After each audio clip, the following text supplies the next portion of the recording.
राजा भद्राश्य का प्रश्न और नारद जी के द्वारा विष्णु के आश्चर्यमय स्वरूप का वर्णन। राजा भद्राश्य ने कहा, मुनि, यदि आपको भी कोई विशेष आश्चर्यजनक बात दिखी या विदित हुई हो तो वह मुझे बताने की कृपा कीजिए। इसके लिए मेरे मन में बड़ी उत्सुकता है। अगस्त्य जी कहते हैं, राजन, भगवान जनार्दन ही आश्चर्य रूप समस्त आश्चर्यों के भंडार या मूर्तिमान हैं। मैंने इनके अनेक आश्चर्यों को देखा है। राजन, पूर्व समय की बात है, एक बार नारद जी श्वेत द्वीप में गए। वहां उन्हें ऐसे परम तेजस्वी पुरुषों के दर्शन हुए जिनके हाथों में शंख, चक्र, गदा और कमल शोभा पा रहे थे। तो नारद जी के मुंह से सहसा यही सनातन विष्णु है, यही विष्णु है, ये विष्णु हैं, ये शब्द निकले।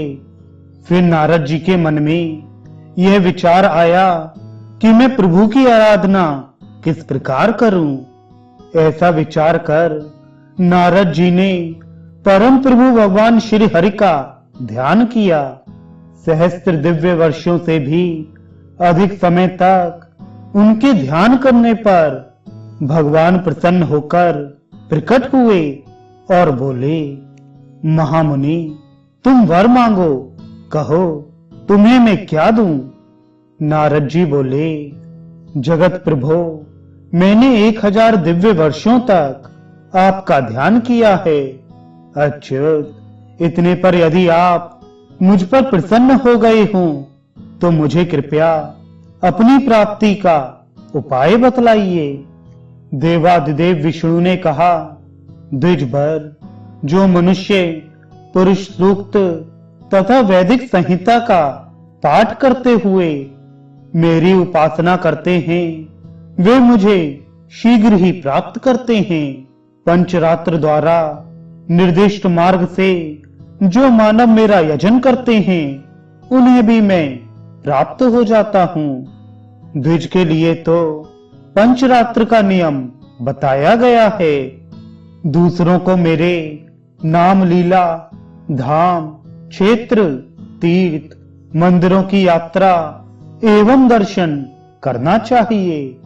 नारद, सत्गुण वाले पुरुष मुझे पाने के अधिकारी हैं। कलयुग में रजोगुण, तमोगुण की ही विशेषता रहेगी। नारद, यह दुर्लभ पंचरात्र शास्त्र का मेरी कृपा से ही ज्ञान होगा। द्विजवर, वेद का अध्ययन, पंचरात्र पाठ तथा यज्ञ एवं भक्ति, ये मुझे प्राप्त कराने के साधन हैं। मैं इनके द्वारा सुलभ होता हूं। अन्यथा करोड़ वर्षों तक यत्न करने पर भी मनुष्य मुझे नहीं प्राप्त कर सकता। इस प्रकार परम प्रभु भगवान नारायण ने नारद जी से कहा और वे उसी क्षण अंतर्धान हो गए।